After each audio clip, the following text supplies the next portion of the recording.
first book, in no particular order, just however I grab them, is The Merciless by Danielle Vega. This book looks creepy, and it was creepy. If you don't like scary books, don't read this. I love scary books, so I devoured it. Yeah, it was good, but I don't think I'm going to continue with the series just because it freaked me out that much. If I do continue with the series, I'm going to do it in my room with the doors locked and all the lights on. So, yeah. But, yeah, it's pretty good. So there's that one. Where to go next? Let's see. Let's do this one. This book is by Cody Keplinger, if I said that right. It's A Midsummer's Nightmare. This book, I loved it. I like drama. I don't like being involved in drama, but I like reading about it. So the fact that it's about a girl who hooks up with this guy, not giving anything away, it's totally on the back, and then later finds out that it is her soon-to-be stepbrother. Yeah, that's drama. And they have to live together for a summer, and it's just, yeah, it's great. And there is I also read the companion to it, or like the spin-off. It's an ebook. It's called Secrets and Lies, and if you've read The Duff, which was amazing, and read this book, it's a great book to have, Secrets and Lies, because it's a ebook for, half of it's for The Duff and half of it's for Midsummer's Nightmare. So you get to learn a little bit more about the characters, but you don't specifically follow the same characters. You follow, like, this one, you follow one of the sisters, and the other one, you follow one of the best friends of the main characters. So, yeah, it was good. I liked it. I'm a big fan of Cody Keplinger. I think that she writes great books. They're easy to read. They're really relatable, even though they're about this. But you just identify with the characters very well, and it was a great read. So, yeah. And it's called The Girl with All the Gifts by M.R. Carey. I don't know how I feel about this book yet. I read it, and it was just so, I didn't read it. I listened to the audiobook, let's be real. So, it was so slow. The writing was just so slow. And I just couldn't wait for it to be over, so I knew what happened, and I didn't want to keep reading, but I had to because I devoted so far into it. And I told my uncle I was reading it, and I felt like I had to finish it. So, when I got to the end, I ended up loving it. The ending made this book. The concept is a girl who lives in a cell, and they take her out for class, and she's tied up, but she doesn't know why she's tied up, and there's other kids in the class that are, and she thinks that these people don't like her. She says that she won't bite, is what the back says, so kind of gives you an idea, but it's, like it says on the front, it's chilling and thrilling, and it's a heartfelt, painfully human book. So I really couldn't have said that better. It was good. It was slow, but it was good, and the ending just blew me away. And it made me want to read his next book called Fellside, which I don't have yet, so I need to get that. But yeah, that was really good. I wouldn't say really good. It was good. It wasn't really good. The next book, everybody's been raving about, and it's not my thing. Let me tell you a little bit about it first. It's Ready Player One by Ernest Cline, and it's about this dystopian world where you play this game called Oasis, and the main character does, and if you find the Easter egg in the game, you win all this guy who created its money. So it follows the story of, what's his name? Wade. It follows Wade through this Oasis game. And I don't know a lot about video games. I've played maybe 10 in my whole life. And I was not born or raised in the 80s, so there's a lot of 80s references that I did not get. The next book I absolutely loved and quickly became obsessed with, and saw the movie and was kind of disappointed in the movie, but at the same time, if you don't think of it as a book too, it was a great movie. So, yeah. And that is Miss Peregrine's Home for Peculiar Children. This book is gorgeous. The cover just gives to the eeriness of it. The back has even more creepy pictures. This is one of my favorites right here, with the girl standing by the pool, and then she sees her twin next to her in the pool who had recently died. If you know the actual stories behind these photos, they make them even creepier. But if you read the book, they just go, there's pictures throughout the book, and they just go along so perfectly with the story. And the author does a great job of incorporating them. And I can't wait to finish the rest of the series. I took a break from it just because I wanted to see the movie and kind of like digest it and not know what was going to happen to the characters.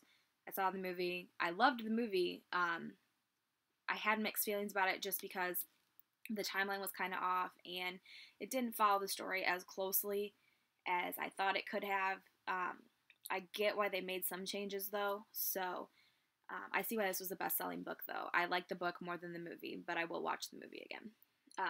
And I can't wait to finish this series. So I will. The next book is also a series that I got into and have to finish this year because there's a TV show for it, and I want to watch the show, but I don't want to watch the show until I finish the books. And that is the Shadowhunters show. So I need to read the Mortal Instrument series by Cassandra Clare. This is the first one, City of Bones, which I completed in 2016 rather quickly. I read this years ago. I want to say like 2012, and I loved it. And I wanted to reread it so I could read the whole series and be fresh to the story again. The next one is Nerve. Yeah, the book. This is the first time I've ever said this. The movie was better. The book was, I listened to the audiobook, maybe that's why, but it was just confusing in the end. Like, they were in a room, and I was like, what's going on? And I'm like, why don't you just leave? And I don't know. It was weird. But the book was good. I'll give you that. It was really more descriptive. It gave you more of a background of the characters and why they're playing Nerve. It follows, I should probably tell you what it's about. It's this game called Nerve where you can be a watcher or a player. You either pay to watch or you play and win money. And the twists and turns that this book takes are just phenomenal. The movie does it justice, I think, because it made positive changes. It made it more realistic, even though it's like that game would be shut down in 5 seconds, but I don't like the movie explained why it wouldn't be, which was great. So if you haven't read this, read it and then see the movie. Don't see the movie first. Maybe you'll like the book better than the movie. If you do, comment below and let me know why. Maybe I missed something. But yeah, it was a good book. Movie was better. I can't believe I just said that. All right. The next one is another one that was turned into a movie. I'm a late bloomer with these as well. James Patterson, middle school series. I've never read a James Patterson book in my life, and I don't know why, because they are really good. I started reading Witch and Wizard, like a year and a half ago, and I stopped reading it because I got distracted by other books, even though it was really good. And then this trailer for this movie came out, and I was like, oh, Lauren Graham, gotta read it, and which is the mom in the movie. And it seemed so adorable. I wanted to read the book. Read the book, went through so many emotions, it's not even funny. It's a roller coaster ride. You go from happy to sad to cracking up to crying your eyes out to throwing the book across the room. It's adorable because there's pictures in it, just like in the movie, if you've seen the movie. There his artwork and everything that go along with the story. And I've actually bought the rest of the series because of how good this book was, and the twists and turns that it takes for a kid's book blew my mind. And the movie did a good job of portraying it. They completely changed one character, though, and it made me mad. But the story is about, and yes, I bought the movie copy, I'm sorry. The story is about a boy named Ralph Cachadorian who, he goes to this new school, and there's so many rules that he does not agree with. And instead of being a rule follower like me, he decides to break all the rules and, just create chaos in the school. And he does it with the help of his sidekick. And it is phenomenal, and you need to read this book. So, yeah. That was one of my favorites last year. Another book I read that I hated and don't have with me because I already unhauled it was The Girl on the Train. Yeah. Everybody, this book had so much hype. The movie looked phenomenal. And I was like, I'm going to read this and I'm going to love it. No.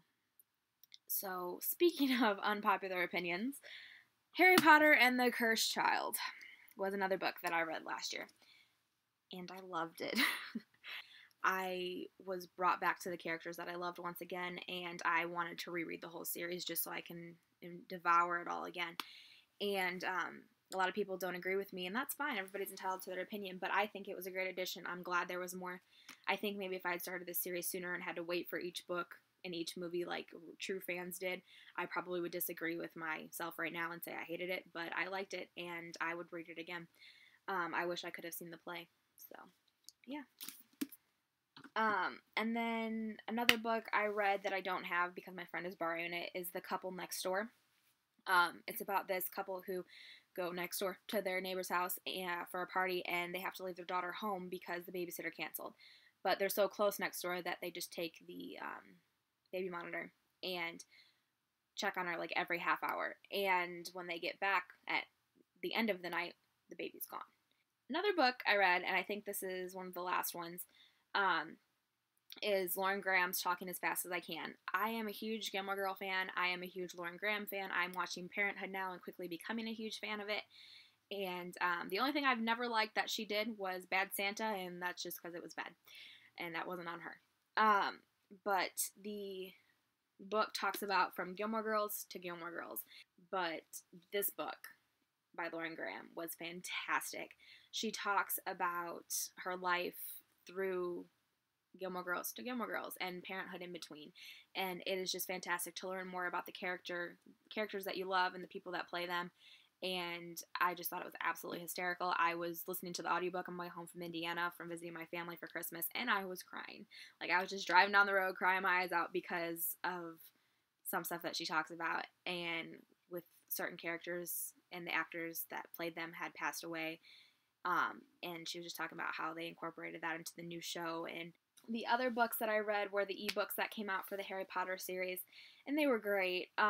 They talked about different characters and that you don't get a lot of in the books, and they were phenomenal. And I think that was it. Oh, I also read Pretty Little Liars and Flawless, which were the first two books in the Pretty Little Liars series, which started me watching the show, and then I got bored with the show and stopped reading the books.